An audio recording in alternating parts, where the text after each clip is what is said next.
escolher 5 questões que diz respeito aos principais temas, que são inclusão, piso nacional, plano de carreira, concurso público e previdência.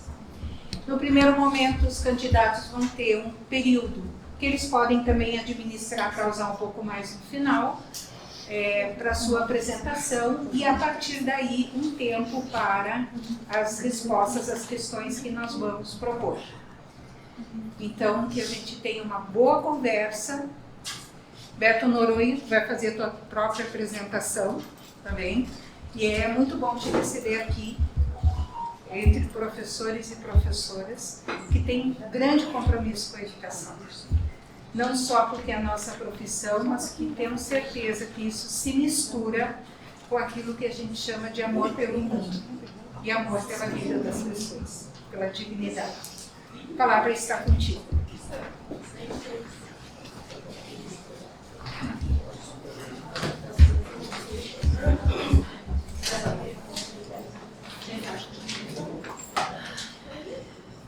Bom, primeiro eu quero reiterar um cumprimento a todas e a todos, né? Saudação especial justamente por um setor da educação, uma representatividade tão forte que nós temos, né?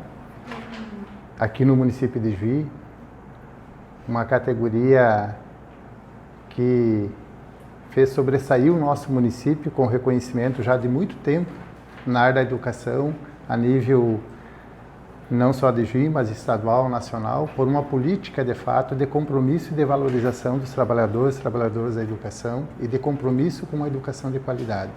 Então, sabemos o papel que vocês desenvolveram e desenvolvem para que realmente nós possamos estar num patamar que ele já vem de algum tempo, apesar de que agora, nesse último período, tivemos algumas questões que afetaram também esse desenvolvimento, como é os índices do IDEB, mas que plenamente, com certeza, sabemos que não é pela questão do comprometimento e do trabalho que você desenvolve, mas aí por uma opção também de política, de projeto, também pedagógica em relação ao desenvolvimento na área da educação. Mas, Graça, quero, em teu nome, né, saudar todos os integrantes aqui da PMI Sindicato, que representa todos os profissionais da área de educação da rede pública municipal, pela iniciativa, agradecer pela oportunidade, por mais uma vez estar aqui, dentre tantas outras que já estivemos aqui dialogando, conversando, aí como vereador, defendendo e apoiando as pautas também aqui da categoria. Tivemos diversas reuniões e audiências públicas na Câmara de Vereadores, nunca tive dúvida sobre o meu posicionamento como representante da comunidade, de que lado estar em relação à pauta da educação e à pauta dos profissionais da área da educação.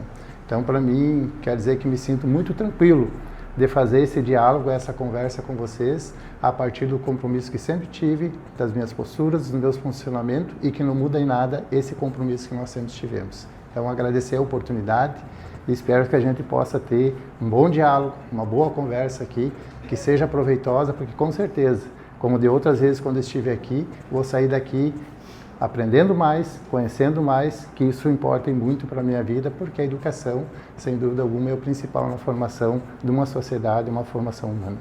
Obrigado. Então, tendo em vista feita a tua apresentação, se quiser também sentar, Beto, pode se sentir à vontade, tá? Então, nós selecionamos 5 questões e, a partir daí, então, nós já temos mais 2 colocadas. A primeira pergunta é uma pergunta que consideramos muito importante, Beto, que tem relação com a educação inclusiva, tá? A educação especial em 2021, tinha 123 crianças e estudantes matriculados na rede. Hoje são 301 crianças e estudantes. A realidade nos diz que não existe possibilidade de diminuição no crescimento de alunos incluídos. Assim, a inclusão é um desafio que permanece, ressaltando também que, além da inclusão, temos a preocupação com o número de crianças e estudantes na sala de aula. Esta situação também sobrecarrega o professor, que se sente ineficaz diante de inúmeras situações. Qual sua proposta para que a inclusão aconteça de fato e que ações acredita serem necessárias para que o professor sinta-se amparado e faça um bom trabalho? Bem, obrigado, Grazi, porque esse é um tema que ele se incorporou na nossa vida, da sociedade como um todo, né? E com certeza na educação não é diferente. E talvez na educação seja uma das áreas que mais sinta esse crescimento dessa demanda que nós temos da questão da educação especial. Eu, enfim, convivo diariamente com essa questão também familiar em casa. Meu filho Benjamin, de 7 anos, é autista. Ele estuda em escola pública, assim como os meus demais filhos, e eu também estudei em escola pública. Ele já esteve em escola municipal, hoje ele estuda na Escola Estadual São Geraldo. E sabemos o quanto que essa questão da relação, ela importa para a questão do trabalho a ser desenvolvido com as crianças, né? E essa questão da educação especial, ela é fundamental. Eu falo isso porque isso me levou também a aprofundar um pouco mais, ler mais, né, pela necessidade também de a gente compreender melhor algumas questões. E, por exemplo, este ano, né, na Escola São Geraldo, ele está acompanhado de uma monitora, acho que vou levantar em pé até de uma monitora, que é a Ana, e que é a mesma monitora desde o início do ano. E nós percebemos o quanto isso faz diferença do que foi em relação ao ano passado, que teve troca de 3 monitores. O quanto isso implica no sentido do desenvolvimento da criança para ele. Cada troca que havia no ano passado, isso impactava numa nova realidade, numa nova adaptação, e houve inclusive por parte dele até a rejeição nesse sentido, né? Então nós sabemos o quanto isso importa, o quanto isso é importante. Nesse período agora, inclusive, que para nós é mais intenso, né? Para mim e para a Fábio, que é minha esposa, porque ela é uma pessoa que sempre esteve junto comigo, do meu lado, e sempre participando ativamente do processo. E mudou muito a rotina dele. Só essa mudança da rotina a gente sabe o quanto que isso impacta, né? Então, eu faço essa introdução em relação, citando o Benjamin, porque a gente sabe de que a educação especial ela precisa avançar bastante.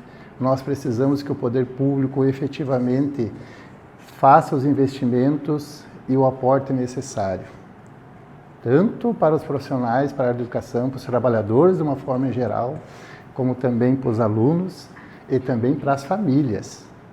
Nós precisamos ter um acompanhamento para as famílias, e especialmente a mulher, a mãe, porque quem é que acaba sendo, em 99% dos casos, tratando, seja na área da saúde da família, marcando consulta, levando para a escola, é a mãe, né? E então o tratamento, o apoio, ele não é só direcionado para a criança, né? Nós temos que cuidar da família também, é importante. A gente tem alguns casos que nós conhecemos aí, que a saúde mental da mãe, ela está muito afetada. E isso influencia diretamente e consequentemente também na criança, e que isso depois reflete também na sala de aula. Nós sabemos que tem essa demanda também do número excessivo de crianças dentro de um mesmo espaço, né, de uma sala de aula. As nossas escolas também, elas não são adaptadas, adequadas para esta realidade, inclusive na sua infraestrutura física, espaço de sala de aula também não. Então é uma área que nós precisamos avançar bastante. Nós tivemos no ano passado, inclusive por uma provocação aqui do Sindicato dos Servidores Públicos Municipais, também da T-Amor, uma audiência pública na Câmara de Vereadores, onde essas 3 entidades nos apresentaram para todos os vereadores uma proposta de um anteprojeto de lei da criação do cargo do auxiliar de educação inclusiva. Esse anteprojeto ele foi encaminhado e aprovado por todos os vereadores, de todas as bancadas, independente de partido, mas claro que a implementação dele depende do prefeito. Infelizmente ele não foi criado, né, não foi implementado, e nós sabemos que isso é uma demanda muito necessária. Assim como é também de outras audiências públicas que nós realizamos, a necessidade do concurso público. Porque quando eu fiz essa referência, inclusive, a Ana, nesse ano que é monitora do B, ali na Escola São Geraldo, porque a terceirização, em algumas áreas, ela é aceitável e até importante. Agora, em outras áreas, ela é inadmissível, como é o caso da educação. Quando se trabalha com crianças, nós precisamos criar um vínculo. A criança, ela tem que ter a confiança na pessoa que está trabalhando com ela, isso impacta diretamente no desenvolvimento. E a terceirização, ela não contribui para isso. Na verdade, é uma perda muito grande nesse sentido, em termos de qualidade, de rendimento e de desenvolvimento das crianças. Então, quero dizer para vocês que a educação especial, nós entendemos que ela tem que ser prioridade, sim. Ela é um tema desafiador. Nós sabemos que, principalmente, né, no que se refere ao autismo, que é um crescimento muito grande, desse número que tu trouxe, do avanço que nós tivemos do crescimento de 2021 para 2024, em torno de 90% são autistas, né? Mais um minuto, desculpa. Obrigado, quer dizer, para concluir.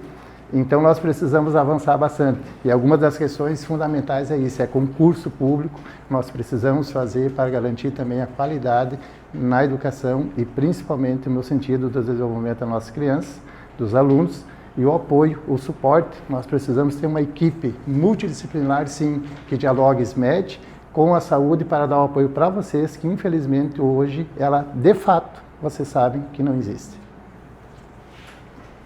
Muito bem. Segunda pergunta, professora Meira. Como segunda pergunta, um assunto também bem pertinente, que é isso. O Piso Nacional do Magistério é um direito garantido por lei. Ainda se consideram as regras instituídas pelo Fundeb, aprovado em 2021. Nesses 4 anos, se eleito, o senhor garante o pagamento do piso nacional? E qual a valorização poderá ser discutida com a categoria que vá além do pagamento do piso nacional? E se o seu gabinete estará aberto para essas negociações? Neiva, não só estará aberto o nosso gabinete, como faço questão de vir aqui conversar e dialogar com vocês, como fiz com o vereador, farei assim como o prefeito. Se assim Deus quiser e a população de Juí decidir, a partir de 1º de janeiro, estarei aqui dialogando com vocês, não só o espaço aberto lá na prefeitura. Quanto à questão do piso, seria muito contraditório nós falarmos em valorização, que educação é prioridade, se nós não garantir o pagamento do piso do magistério. Então, quero afirmar aqui aquilo que sempre fiz, meu posicionamento, já desde anterior com o vereador, de que sim, o piso é uma prioridade e ele, da nossa parte, será cumprido. E quero dizer para vocês que nós vamos analisar com carinho, nós não sabemos exatamente quais as condições que nós vamos receber também financeiramente o município. A atual gestão recebeu de uma forma financeira muito vantajosa, com mais de 9 milhões em caixa livre, recursos vinculados. Você sabe que em 2021, devido à Lei 173 do ex-presidente Bolsonaro, não teve pagamento de avanços, enfim, nada foi pago. Tudo isso gerou economia para o município. Aprovamos 35 milhões de empréstimo, enfim, toda essa questão, então, de que essa gestão teve, de fato, recursos em abundância para serem investidos. Mas o empréstimo nós teremos que pagar e será o próximo prefeito que irá pagar. Então nós não sabemos as reais condições que vão receber o município. Mas quero deixar aqui uma afirmação para vocês que nós vamos analisar, inclusive a possibilidade, mesmo que seja de forma parcelada, pagar o retroativo da diferença que vocês não receberam e que por direito e por lei é competência sim do poder público fazer esse pagamento, e isso significa de fato valorizar a educação, porque vocês merecem pelo trabalho que vocês desenvolvem, a importância que tem da educação. Sobre a questão dos trabalhadores e trabalhadoras de uma forma geral também, porque a educação ela não é só de uma categoria, mas é do todo, né, que se reflete o resultado da prestação de serviço. Nós sim temos que dialogar e construir alternativas para valorização. E Neiva, dentro do que você questiona, bom, se para além do piso, então é isso, nós dependemos muito do que vai ser a realidade que nós vamos encontrar, que infelizmente hoje nós não sabemos, né? Vamos só saber a partir do dia 1º de janeiro. A terceira pergunta, ela tem relação com o nosso plano de carreira, que é tão caro para nós, caro porque foi construído com muita luta de muitos colegas que inclusive nesse momento já estão aposentados, né?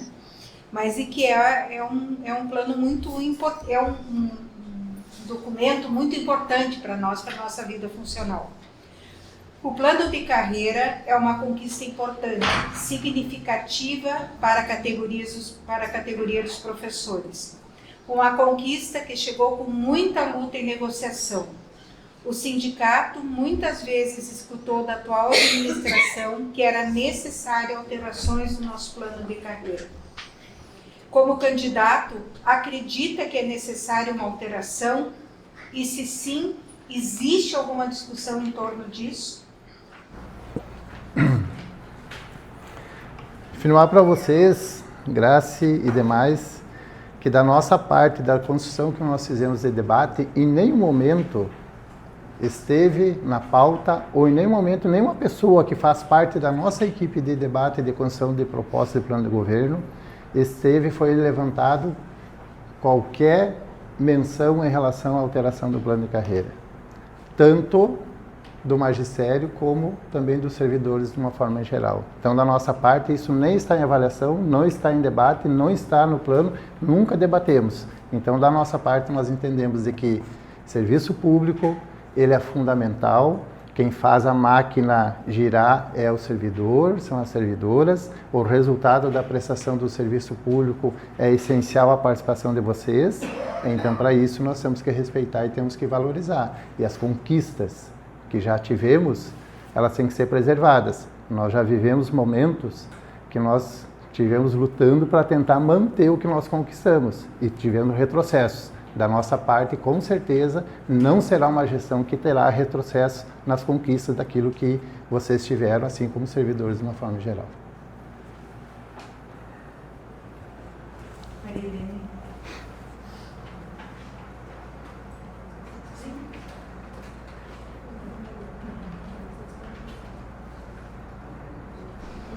Boa tarde, candidato. Boa tarde, colegas.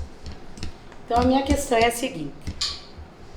A rede municipal de Juí tem hoje 711 professores nomeados, sendo 292 convocados, 38 em situação de abono permanência, além de 45 contratados. Estes números, neste momento, não atendem à demanda que se apresenta. Temos o conhecimento da falta de trabalhadores na educação, rompimentos de contratos e muitos encaminhamentos de aposentadoria sendo efetivados, além de um evidente adoecimento dos trabalhadores em educação. Qual será, candidato, a sua estratégia para iniciar adequadamente o ano letivo de 2025? E qual o seu compromisso com a realização de concurso público o mais breve possível?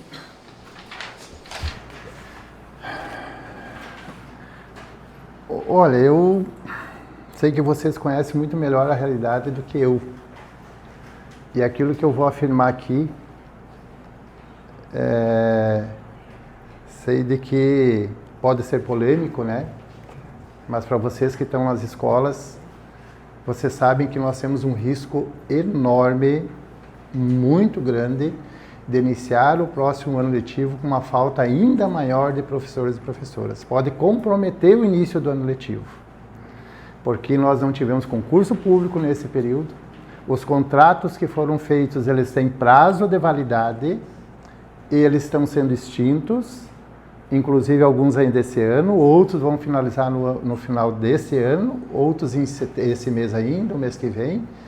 E ele vai comprometer, essa falta de realização de concurso público vai comprometer o início do ano letivo. Por que eu afirmo isso? O ano letivo inicia em fevereiro, acho que não tem ainda a data definida, né? Mas inicia em fevereiro. Assumindo como prefeito no dia 1º de janeiro, qual será a alternativa para nós tentar resolver a situação. Encaminhar para a Câmara de Vereadores uma autorização com um contrato emergencial até sair o concurso público. Mas mesmo assim, tendo todo o processo burocrático e administrativo que é necessário fazer, dificilmente que antes de final de março ou início de abril a gente conseguirá ter o professor ou a professora na sala de aula. Acho que não estou falando nenhuma inverdade aqui para vocês, né? Vocês conhecem muito melhor do que eu a realidade. Infelizmente é isso. Por uma gestão atual que ela não defende o serviço público. Essas atitudes demonstram claramente. Bom, foi encaminhado o concurso no final do ano passado, teve um problema judicial? Sim, nós tivemos 3 anos para realizar o concurso. Poderia ter sido feito, encaminhado, digamos, considerando, assim, contemporizando no início do ano passado, ser realizadas as provas e daí no segundo semestre começar a chamar? É uma opção política administrativa. Então não basta dizer que defende o serviço público. Quando você é gestor, você tem que comprovar e mostrar, porque você tem a oportunidade de decisão, tu tem a caneta na mão. Então, com certeza, a realização de concurso público, nós vamos fazer o mais breve possível. E quero dizer para vocês, se possível, já no início do primeiro ano do mandato. Claro que a gente tem que ter um levantamento também do todo. Agora, nós sabemos que tem 2 áreas que são essenciais, que a educação e a saúde precisam muito. Na saúde, não é diferente a terceirização. Para vocês terem uma ideia, só saindo um pouquinho do tema da educação, mas porque entra dentro desse processo da lógica que é a gestão de terceirizar e de privatizar. Esse é o caminho para a privatização. Nós tivemos agora, recentemente, está lá na página, lá na Copan, uma licitação para contratação de enfermeiras para uma empresa. A empresa vencedora foi de São Paulo. De São Paulo. A empresa que venceu a licitação para contratar enfermeiras para colocar nas áreas de saúde. Se vão vir de São Paulo, não sei. Mas nós precisamos disso? Será que nós não temos alternativa melhor aqui? Além do que já foi feito durante o CIS e tantos outros. Então, pessoal, concurso público nós vamos fazer com certeza. E a grande preocupação na área da educação, inclusive, é essa. Que nós temos com o ano, do início do ano que vem, inclusive, comprometido, no mínimo, até o início de abril, devido a não ter sido realizado o concurso público. Então, temos mais uma das perguntas que foram selecionadas e a partir daí, então, temos uma inscrição e aberta inscrição para quem quiser perguntar. A pré-juí, que é tão importante, né, para nós, se constitui no esforço dos funcionários públicos e da administração municipal e se mantém pela contribuição dos servidores efetivos, que vem através da realização de concurso público e nomeações, e da administração pública, porque somente os concursados e nomeados são contribuintes da pré-juí. Nenhum terceirizado é, assim como não são nenhum daqueles que ocupam outros cargos. Qual a sua posição com relação à previdência pública dos servidores, o compromisso com o pagamento da parcela de responsabilidade do município, que é lá todo mês, né? E o apoio à sua manutenção, mesmo considerando todos os riscos que nós temos a nível federal, que foi recentemente discutido no Senado Nacional. Tá bem. A questão da Previdência, da pré-juí, vocês devem lembrar que na eleição passada ela foi um dos temas mais abordados e que inclusive gerou muita polêmica. Lembro que gerou até processos judiciais, né? Não sei nem qual o resultado, mas não é o mérito da questão.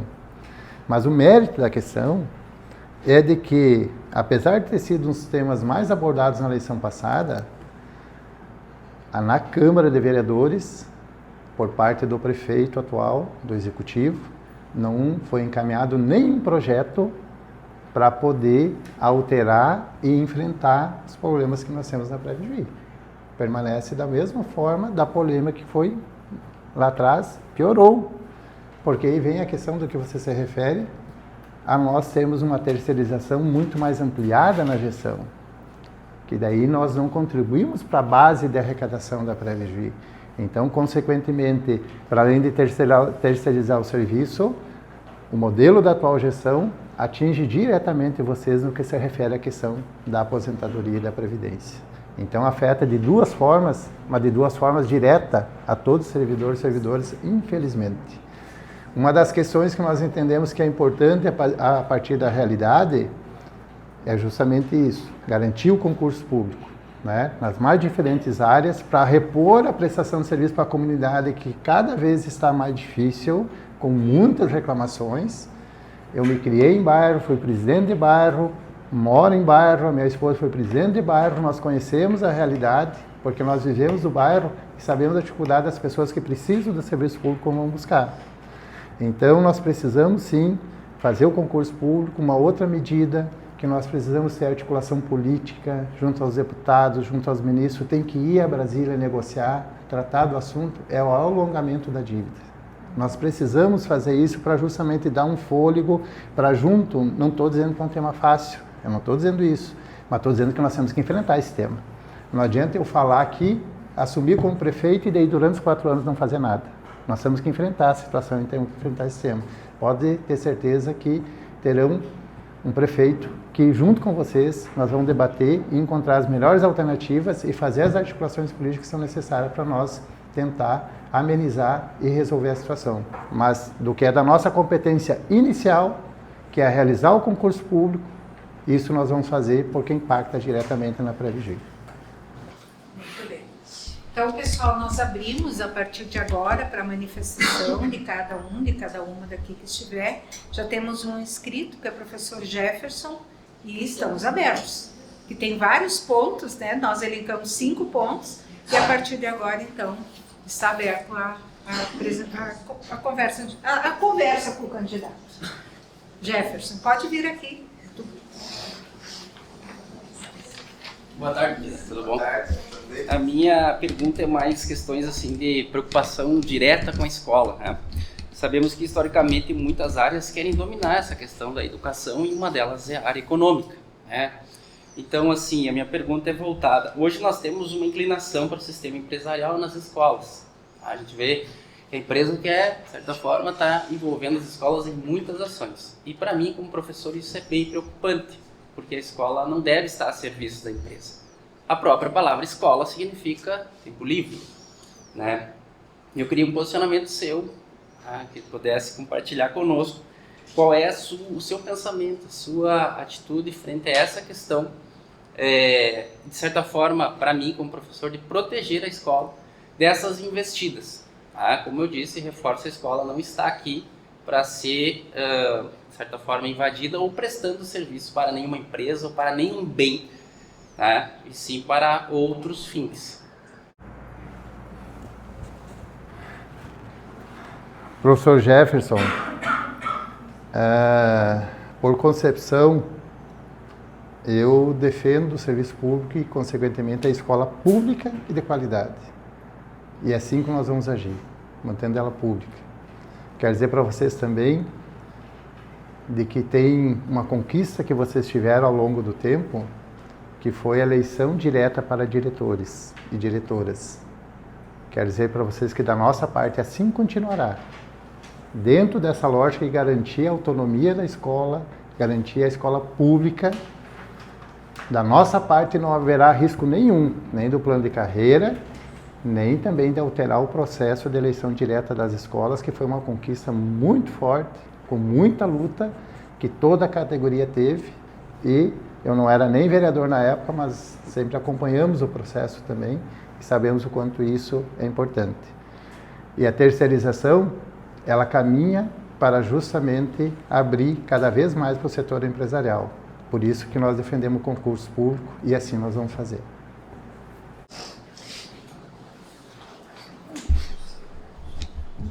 Aberto a perguntas.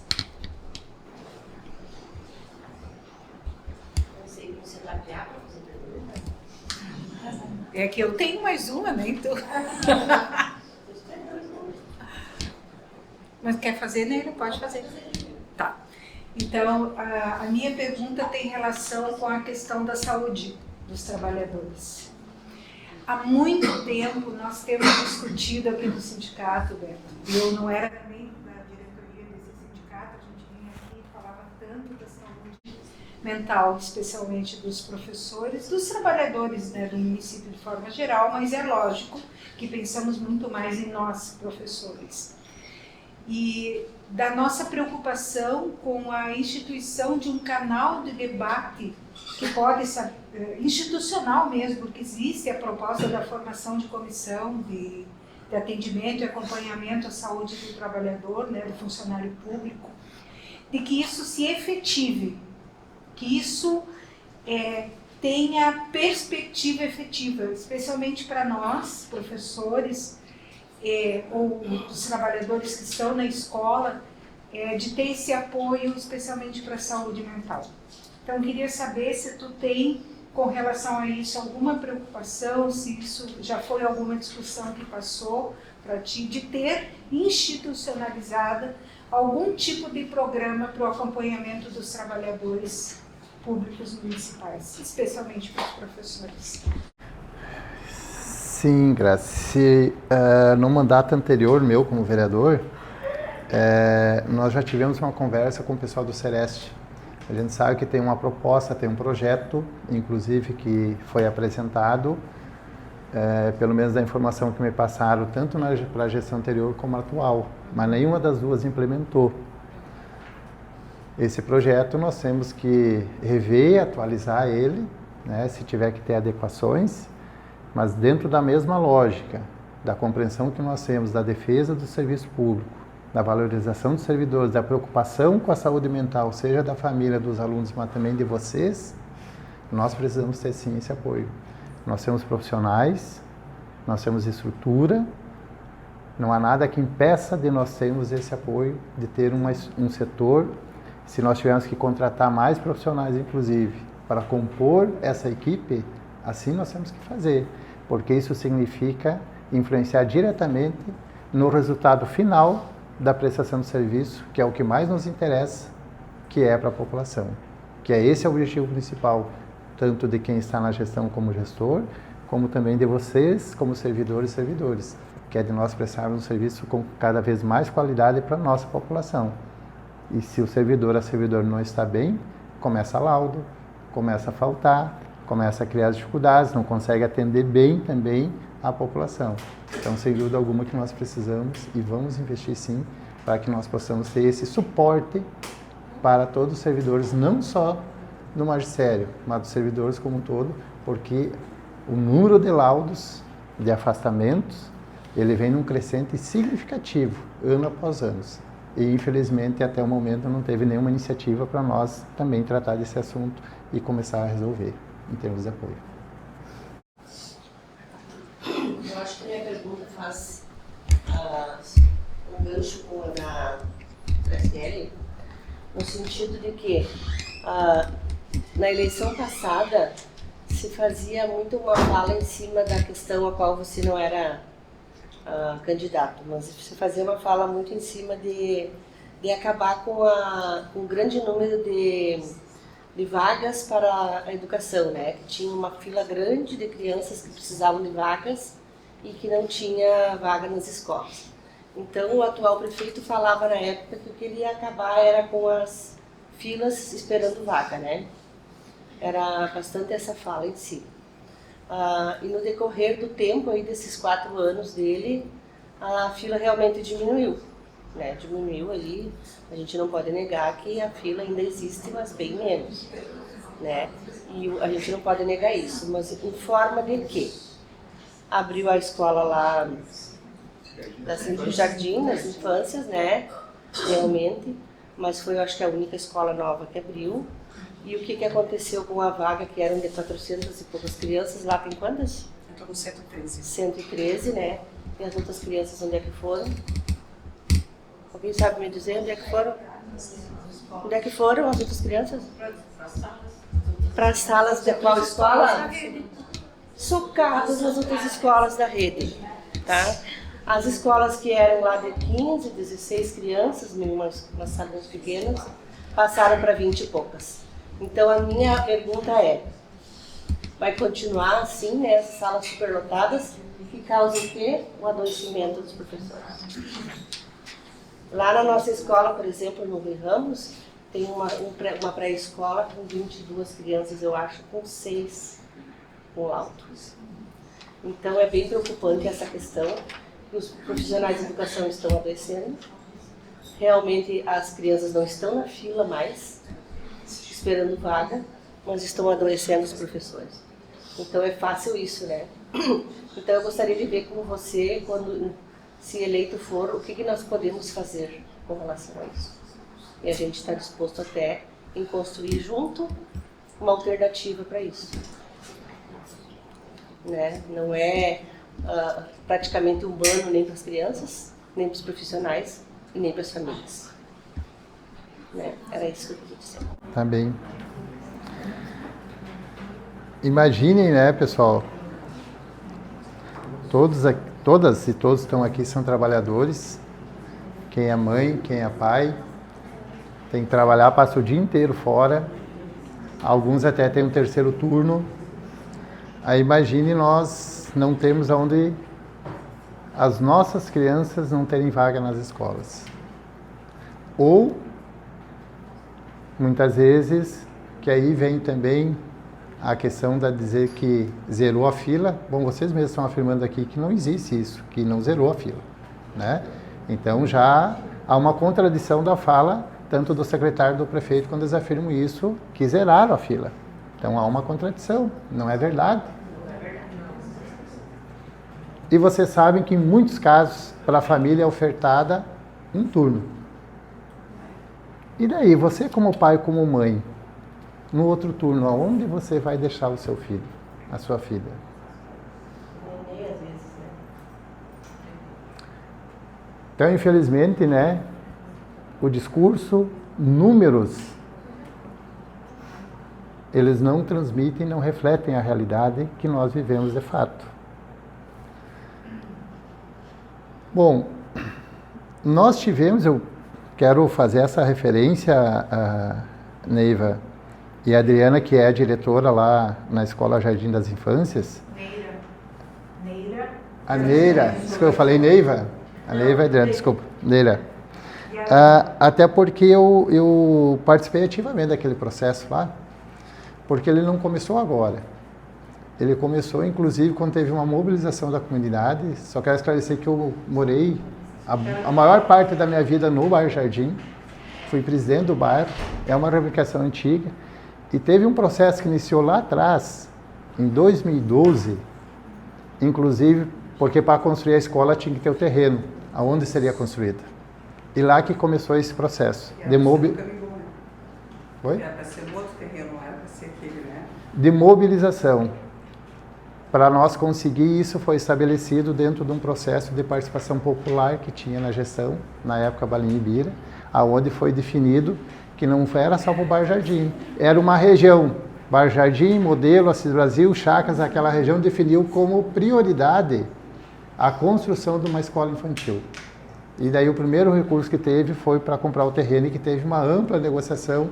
O Bairro Jardim é um bairro que tem dificuldade de ter, né, terrenos para comercializar, se conseguiu aquele espaço. E daí se conseguiu encaminhar o projeto para o governo federal, o Ministério da Educação, onde se conseguiu o recurso, ele foi aprovado. Aí teve toda uma demora da execução, porque no governo anterior federal, nós tivemos um período de 2018 até 2019 que não foi repassado nem um centavo pelo Ministério da Educação. A empresa que venceu a licitação era de Santa Catarina, por óbvio que ela desistiu, foi embora, teve que ter toda uma reavaliação da planilha orçamentária, processo de licitação, enfim, tudo isso. Hoje tem a escola. Tá? Nós tivemos também, por mais que já existia a escola, mas uma escola nova que foi a Casa da Criança. Nós tivemos anteriormente uma escola nova que foi a Raios do Sol. Tivemos outras escolas que aqui não vou discorrer, né? Trilha do Saber e tal. Mas na atual gestão, não tem nenhuma. Não tem nenhuma. Nem ampliação. Precisa fazer essa carência. Quanto menos construção. Então vejo que para enfrentar o déficit de vagas, você tem que ter mais estrutura física, você tem que ter mais recursos humanos, e daí você tem que investir. Bom, mas se não teve nem investimento, nem para buscar a construção de escolas novas, nem ampliação, como que você vai reduzir?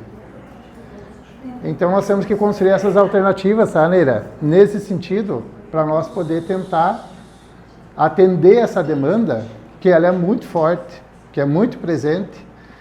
E quero dizer para vocês, por exemplo, na escola de tempo integral, tem um programa do governo federal, que o município de Juí, neste ano, já recebeu 800 mil reais. Aonde que ampliou das escolas que já existiam o tempo integral? Me citem. 15 de novembro. Tempo integral. Não, me citem aonde que ampliou de fato. O que nós temos de relação da escola de tempo integral? São as escolas infantis, basicamente. O Stork, que já era, né? E a escola 15 de novembro, que já estava prevista, inclusive, desse tempo integral. Eu não estou... às vezes, quando a gente faz a referência, e nesse ponto agora da educação em momento eleitoral, a gente, quando tem oportunidade, acho que é importante nós esclarecer que a verdade venha a ser colocada na mesa. Porque é muito mais fácil quando fala no rádio, quando fala no programa eleitoral, quando não tem o contraponto, né? Mas vocês conhecem a realidade e sabem qual é a realidade que vocês vivem nas escolas, qual que é a situação. E eu quero deixar aqui um recado para vocês também, aproveitando nesse tema de conversas que nós estamos tendo aqui, essa oportunidade, que da minha parte, eu nunca agi assim, e como prefeito jamais irei fazer isso, independente do posicionamento político que cada uma tiver, de cada servidor ou servidora tiver, independente da sua opção eleitoral em quem for votar. Como prefeito, nós não iremos perseguir ninguém. Nós vamos respeitar a todos e a todas para que possam desenvolver o seu trabalho da forma como tem que ser. Por óbvio que da parte do servidor tem que cobrar do prefeito, do gestor, como o prefeito tem que cobrar também dos servidores, para que nós possamos juntos prestar um bom serviço para a comunidade, mas não haverá perseguição da forma como, inclusive, vocês sabem que está ocorrendo. Eu posso só fazer um comentário? Pode fazer Posso? depois, André. Não, é só em relação ao que... Porque como eu trabalho diretamente com a educação especial, só vou complementar a fala da Neira, tá? Lá no Rio Ramos, na pré-escola, nós temos uma turma que tem 3 crianças laudadas com diagnóstico de deficiência e mais uma de epilepsia, mas nós temos 2 auxiliares nessa escola, nessa turma, para dar o suporte, né? Só para complementar a questão do número. André, Pergunta. Oi, Beto, meu nome é Andréia. Sobre a questão da previdência também, os professores talvez você não tenha discutido ainda, não sei porque nem a gente sabe muito bem como é que vai andar o andar da carruagem, né? Mas sobre muitas aspectos estão sendo discutidos no Senado, né? Mas a pergunta é, se vier alguma reforma previdenciária que o município puder discutir isso, você já pensou se vocês pretendem dar um tempo de transição para quem está próximo de se aposentar? Das regras de transição? Bom, primeiro que eu espero, e do que depender da nossa parte, seja nesse momento como vereador ou como prefeito, que a gente já vem fazendo, e como prefeito tu tem mais força política de articular outros setores, para nós tentar impedir que realmente seja aprovado a nível federal. Acho que esse é o primeiro compromisso que nós temos que ter e trabalhar para que isso não aconteça. Tá? Bom, mas se porventura acontecer, por óbvio que nós temos que nos adequar à legislação federal, que ela é imposta, né? Mas tudo que aquilo que foi possível, que tiver margem para nós poder dialogar e construir junto alternativas, nós vamos fazer. Porque da nossa parte, em forma alguma, nós vamos estar trabalhando, fazer qualquer alteração em prejuízo aos trabalhadores e trabalhadoras, né? A não ser que seja questão imposta por legislação federal.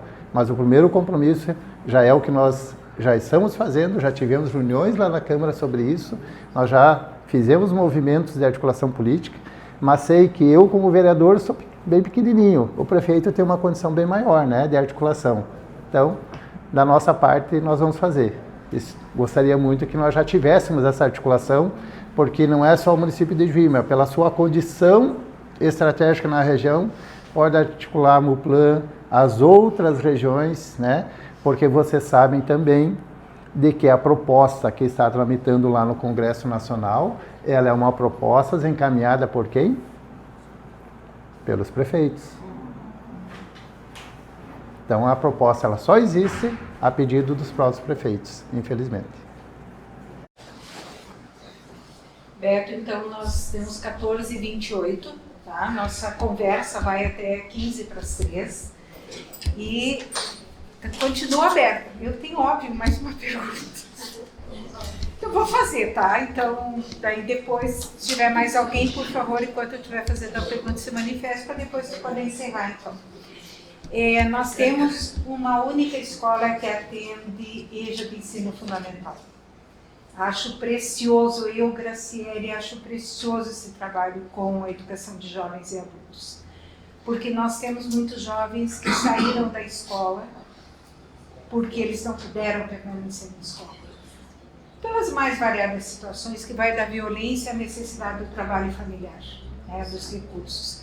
Temos também outras situações que eu diria que são em menor grau do que se imagina, né? Quando a gente diz assim, eu acho horrível aquela expressão do nem estuda, nem trabalha, né? E que ela não é efetivamente a realidade que a gente tem aqui. Então, eu como professora dessa rede tenho um imenso orgulho de ter colegas lá do Rui Ramos que têm educação de trabalho da educação de jovens e adultos. E eu queria perguntar para ti, Beto, se existe, do ponto de vista das discussões, uma proposta para a educação que se considere esse trabalho da educação de jovens e adultos especialmente vinculado a um grau ou um tipo de profissionalização. Porque eu sei que o pessoal da secretaria, especialmente a professora Camila, fez uma ampla pesquisa sobre isso com o grupo e tem resultados assim surpreendentes sobre o número de analfabetos que têm vontade de ir para a escola. E que são pessoas, inclusive, que nem estiveram, algumas só estiveram 1 ano ou 2 anos na escola e depois se afastaram. O Brasil tem dificuldade de resolver a questão do analfabetismo. Melhorou muito nos últimos 20 anos, mas nós ainda temos dificuldade. Então, talvez para encerrar, não sei que tem outra pergunta, que tu falasse um pouquinho se tem essa perspectiva, né, se você imagina de que isso é uma boa possibilidade de discussão, um EJA que tenha qualificação para esse pessoal ir para o mercado de trabalho. E aí abrir, se tiver mais alguma pergunta, para depois fazer a tua finalização. Não, então pergunta agora, Angela, que daí ele responde e já faz o final. Beto, assim, quando você se refere, agora falar como gestora, você é vereador, né? Por exemplo, quando se refere à questão de vagas, né? Hoje eu estou na direção, eu sou professora, mas a gente sabe que existe uma coisa acima de você, acima de mim e de toda a comunidade, que é a promotoria. Então, o que acontece? Quando o pai, tu como vereador, tu sabe que eles procuram os vereadores também, tu sabe disso, inclusive ligam para nós, a gente sabe, falei com o vereador tal, quero vaga na tua escola. Quem está na direção aí me desmente, se não é assim, tá? A pergunta que eu quero fazer é o seguinte, ó, nisso a gente não tem como mexer, ou tem, porque o promotor, quando o pai vai lá e diz assim, ó, eu quero na Jardim, tem 25 na sala, vai o 26º, tu como prefeito não vai ter como amparar isso aí, né? Nisso que eu me refiro, porque quando eu escuto ali assim, ó, que as turmas estão cheias, eu também concordo que não pode ser, mas existe uma lei federal que estipula um número de alunos por sala, né? Então a minha pergunta é o seguinte, como que vai agir quando o teu professor, eu passo, ó, vem mais um que a rede me mandou que vem pela promotoria? Como que tu vai agir diante disso?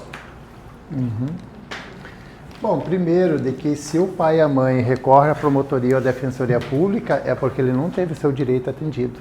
Não, porque às vezes eles querem Aquela escola e não moram no Pode mesmo bairro. oferecer 10 escolas, Tá. eles querem Pessoal, aquela escola. Pessoal, eu entendo isso, eu sei. A gente compreende essa questão, né? De que o pai e a mãe, muitas vezes ela quer aquela escola porque é mais próximo, ou porque às vezes, inclusive, a logística do local onde ele trabalha facilita ser nem sempre a escola mais perto onde ele mora. Mas o que eu me refiro é que quando busca, né, é porque não teve o seu pedido atendido. Bom, Dos casos que eu tenho até hoje acompanhado e que chegou até o meu conhecimento, tanto a promotoria, o Ministério Público, como a Defensoria, o que eles cobram do poder público? É a oferta da vaga, mas não que tem que ser naquela escola onde o pai e a mãe querem. Mas daí o pai não aceita. Bom, aí se o pai não aceita, daí é Não, outro... porque às vezes eu trabalho na rede de proteção da SMED e a gente recebe com o nome da escola. Algumas vezes é liberado escola próxima. Tá, talvez a justificativa que o pai... Às vezes vem o nome da escola. Talvez a justificativa... Talvez a justificativa que o pai e a mãe apresentaram convenceram o juiz que estava certo e que tinha que ser naquela escola. Pois é.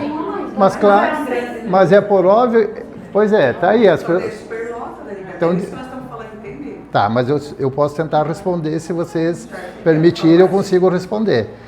Tem pessoas aqui, colegas de vocês, estão dizendo é um número pequeno, não é para todas, é um número pequeno, é exceção isso que acontece. Né? Então não é a regra. Segundo, quando a questão de vaga, né, quando há uma decisão judicial, é por óbvio que o gestor tem que cumprir, que a diretora tem que cumprir, que o diretor tem que cumprir. Eu, como vereador, eu nunca agi dessa forma, de ligar para qualquer escola que seja e dizer, eu sou o vereador tal aqui, estou pedindo a vaga para a escola. Primeiro, que eu não tenho esse poder. Segundo, que eu acho isso antidemocrático. Desrespeita, inclusive, a ordem que nós temos que ter da lisura no serviço público, né? Como eu não concordo, inclusive, que haja reserva de vagas, às vezes, em algumas situações. Lá na escola onde você está hoje, que é a escola nova, no caso, né? Eu já recebi demandas de que foram lá e não conseguiram vagas, né? Eu sempre oriento, vai na escola. Hoje é pelo sistema, né? Exato, se não conseguiu, vai na SMED. Se não conseguiu, eu já orientei muitas vezes e oriento, vai na Defensoria Pública, sim, buscar aquilo que é teu de direito. É isso. Né? Então, eu acho que é essa forma que a gente tem que agir com lisura, com transparência, e não tá querendo usar a influência de vereador para garantir vaga.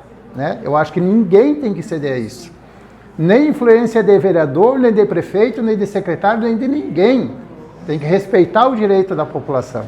Essa é a minha opinião e é assim que eu sempre trabalhei, é assim que eu trabalho. Sobre a questão da EJA, e antes disso, salvo engano, eu acho que é onde funciona a escola 15 de novembro, o prédio, inclusive, não é nosso, do município. Nós não podemos nem fazer investimentos lá. E a situação é precária lá, muito precária. Não estou falando nenhuma inverdade aqui. Sobre o que se refere ao EJA, nós perdemos uma grande oportunidade no ano passado. Da possibilidade de nós termos um Instituto Federal do Campo Farroupilha aqui em Juí. Nós tivemos audiências públicas na Câmara de Vereadores, eu fui um dos articuladores dessa audiência. A reitora do Instituto Federal, que a sede é em Santa Maria, veio várias vezes aqui, se reuniu na prefeitura, participou da audiência e na audiência ela deixou claríssimo: e Juí é um município com grande potencial e atende os requisitos para ter um campus do Instituto Federal Farroupilha. Mas ela fez um alerta. É fundamental nesse processo a contrapartida do município. Qual foi a contrapartida que o município ofereceu? Você lembra disso, né? Vocês acham que o prédio abandonado de mais de um ano lá, onde era a Escola Municipal 15 de Novembro, é condizente para nós disputar para ter um campus do Instituto Federal Farroupilha aqui em Juí? Por que eu estou falando do campus? Porque 50% das vagas do campus é o ensino médio integrado com ensino profissionalizante. Se tiver 100 vagas, se tiver 1.000 vagas, 50% é reservada para isso, para a formação, ensino médio integrado com ensino profissionalizante. Vejam a grande oportunidade que nós perdemos, de termos aqui um Instituto Federal, com possibilidade de pessoas acessarem, inclusive, para fazer um curso superior. Vocês sabem que também que a falta de professores e professoras, nós temos, inclusive, pessoas estudosas que dizem que nós podemos, logo em seguida, ter um apagão em algumas por falta de professores e professoras. O Instituto poderia, inclusive, ser uma das formas de suprir essa necessidade, sem fazer concorrência com o Unigi, com qualquer outra instituição de ensino superior. Mas qual foi a opção que o nosso prefeito fez? Você tem várias maneiras de dizer não, eu não quero. Quando você faz uma oferta dessa como contrapartida de um espaço que nem era o prédio abandonado da Escola 15 de Novembro, porque ele falou isso inclusive na imprensa, está registrado, tem vídeo. É uma maneira de você dizer não, eu não quero. Infelizmente, traz um prejuízo enorme para todos e para futuras gerações, inclusive. Mas nós podemos, né, Grace, ampliar a questão da educação de jovens e adultos. E voltado ao ensino profissionalizante, lá no Rui Ramos funciona, inclusive, em parceria, sabe com quem? Com o Instituto Federal Campus Panambi. Panambi, né? E o que nós precisamos? É justamente de fazer uma busca, de trabalhar, de nós termos um levantamento, temos que aproveitar esse trabalho, né, feito pela tua colega professora, como é que é o nome dela? Camila. A Camila, no serviço como subsídio, para inclusive nós juntos construirmos alternativas e propostas para atender essa demanda, porque não é fácil, né? Imagina nós sermos ainda pessoas analfabetas. Porque ela foi junto com a escola, ela foi a pessoa, né, que articulou esse início do trabalho da elaboração da proposta, né, da discussão constitucional. Então nós vamos avançar e quero afirmar aqui para vocês o que eu já disse, inclusive de forma pública, inclusive para o próprio prefeito no debate, no primeiro que nós tivemos.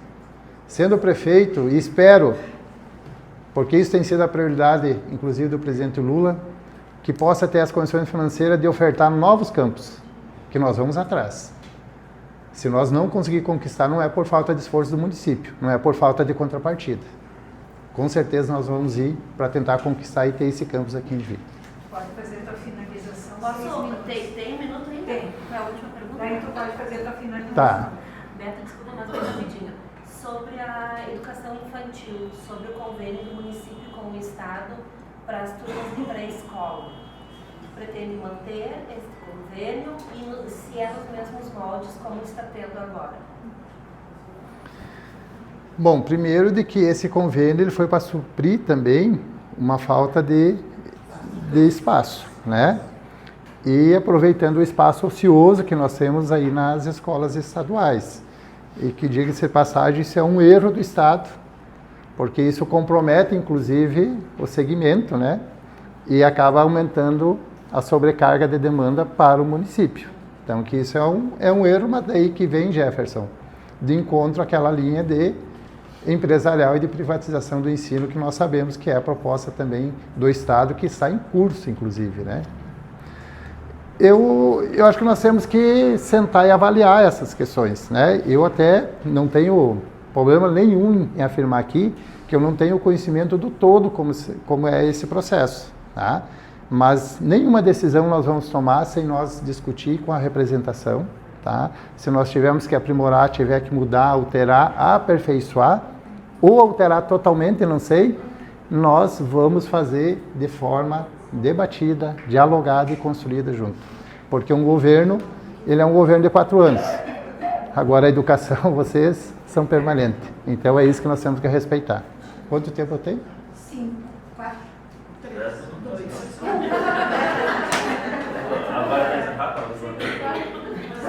Pessoal, aproveita desse tempo que eu tenho, tá? Porque para mim o mais importante é esse diálogo e a gente poder, se tiver mais perguntas, tá? Eu disponho do tempo aqui para nós conversar, porque às vezes pode ser ter situações que nem essa que eu não tenho total conhecimento, né? Situações novas que vocês trazem, contribuições que possam trazer. Então, se tiver algumas considerações ou perguntas ainda, fico aqui à disposição. Se ninguém tiver, é uma questão que está preocupando todo mundo, especialmente nós que já temos mais de 20 anos de carreira no magistério, né? Que é essa questão que a Andréia traz da Previdência, né? Então, assim, o que a gente queria ouvir do candidato, que ficasse gravado aqui, então, para depois nós podermos também levar para a mesa de negociação, havendo possibilidade de fazer uma reforma da Previdência aqui no nosso município, debatida com os servidores, que seja legalmente possível, então haverá um comprometimento desse candidato com relação a isso, de ouvir a categoria, de sentar conosco, de conversar e montarmos juntos uma proposta que seja viável? Sem dúvida. Fica aqui o meu registro, o meu compromisso, como afirmei antes.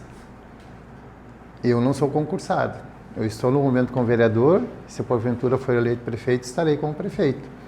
Vocês são servidores, são servidoras. Agora, isso não diminui a minha responsabilidade daí como prefeito. Jamais irei constituir uma comissão e vocês decidam o que tem que se fazer. Eu tenho a responsabilidade como gestor, porque eu fui eleito para isso. Então eu tenho que assumir essa responsabilidade também junto com vocês.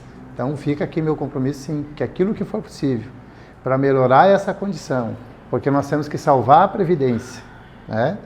Nós temos que fazer de forma construída coletivamente, com a responsabilidade de quem foi eleito para isso e com a representação de vocês, servidores e servidoras. Eu gostaria. Então, boa tarde, colegas. Meu nome é Cássia, tá? Eu estou representando a SMED e eu trabalho na rede de proteção da SMED. Então, o que eu gostaria de falar é deixar claro todo esse processo das vagas. Eu não trabalho na central de vagas da SMED, trabalho na rede de proteção, mas a rede de proteção trabalha junto com a central. Então, eu gostaria de deixar claro que nós temos uma portaria, tá? Pelo sistema. E essa portaria, ela vem pelo Ministério Público, inclusive ela é aprovada pelo defensor. E lá diz quantas crianças tem, quantas turmas, quanto pode ser. Então, eu não sei se tem alguma turma que alguém possa me relatar aqui que tenha mais que o número mínimo permitido pela lei federal. Não, eu preciso saber, porque assim, pela fiscalização, e nós somos fiscalizados. Cássia, eu acho que né? Não. Você pode até pedir. Eu acho grave. Precisa se manifestar. Tá, mas eu acho assim, tem que deixar claro, porque em todos os lugares é sempre isso, que as turmas estão superlotadas, né? Então, deixa eu dizer uma só coisa. que enquanto rede de proteção e enquanto eu estou lá, é a mesma coisa que vir qualquer pessoa aqui falar das nossas escolas, onde nós estamos e a gente sabe como é que funciona. Então, só para deixar claro, tem um sistema, o sistema ele é acompanhado, ele é fiscalizado, tem o número de crianças, né, de alunos, e é respeitado esse número.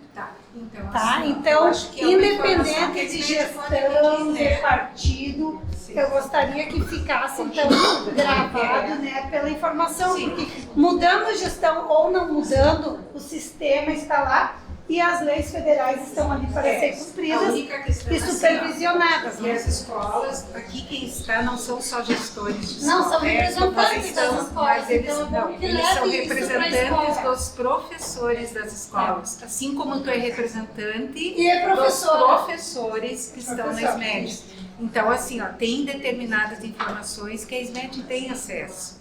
Então, se tu quisesse, a gente poderia até discutir questões relacionadas ao tamanho das salas, que é uma outra questão pertinente. Isso é uma coisa legal, fazer uma formação Esse teu tema, ele pode ser inclusive um motivo de discussão nossa aqui. Pela primeira vez em muito tempo, nós trouxemos aqui a rede de proteção para falar. E acho que foi bem válido, acho que foi né? bem produtivo. Como é que funciona? Então, somente assim, essa questão que é com relação ao andamento, tu representa os profs e essa informação a SMED tem do número de... E aqui nós não temos representantes das direções, nós temos representantes dos professores. Então, eventualmente, a professora Priscila pode dizer, olha, na minha sala tem 25, mas ela não tem como responder pelo conjunto das salas e o conjunto da organização da escola. Mas fica essa como sugestão De trazer alguém alguém do para central não tem problema. para Fazer falar isso. como que funciona o espaço físico, né? Beto, tu pode fazer o encerramento. Também, pelo que eu entendi, é assim, tu tem um número mínimo não máximo, né? Mas a questão é se o espaço físico de fato comporta. Não é uma questão de você, bom, o máximo é 25, tem 25, tá, mas o espaço comporta? Acho que esse é o debate, a discussão que é avaliada. Como você mesmo disse, Beto, nossas escolas não têm uma infraestrutura, elas não são padrão. Principalmente as escolas de educação infantil. Exato. Diferente dessas últimas agora, é que tem um padrão. Essas últimas que são lindas, que são grandes, que são padrão. Isso. Isso. Essa maravilha, escola é linda.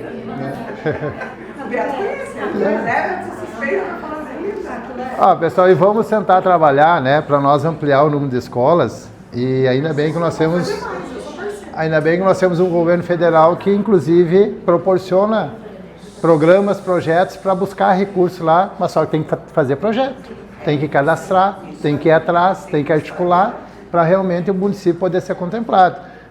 Cair do céu, como diz, não cai, né? Tem que trabalhar para realmente poder buscar esses projetos e serem implementados. Exige esforço, exige articulação, dedicação e tem que querer e, no fundo, tem que defender o serviço público. Porque nós sabemos de que as ofertas, elas têm inúmeras aí, né? De espaço, de escolas, tanto infantil também como de outras, mas a nossa população, ela não tem essa condição de pagar. A nossa população, ela precisa de espaço público. Então, o investimento, ele se faz necessário. Mas eu quero agradecer o espaço, essa oportunidade, também de informações aqui que vocês colocaram, que nos ajuda também, inclusive nesse processo de debate que nós estamos tendo, eleitoral, de debate de propostas, né, de construção de alternativas. E esse é o momento, na verdade, de conquistar o voto. Mas o principal é quando você está na gestão. É ali que você tem que corresponder e atender as demandas, a expectativa que se tem. Ninguém vende ilusões de que tudo é fácil e que tudo será resolvido. Agora, tem formas de fazer melhor e de fazer diferente. E isso, com certeza, tem, né? E aí a opção da visão de gestão de cada gestor, da maneira como ele forma a sua equipe, daquilo que ele estabelece como prioridade. Então, reafirmo aqui, para fazer o encerramento da minha fala também, Grace, não quero tomar muito tempo de vocês, de que nós vamos sim realizar o concurso público. Se necessário, durante o mandato, até mais que um.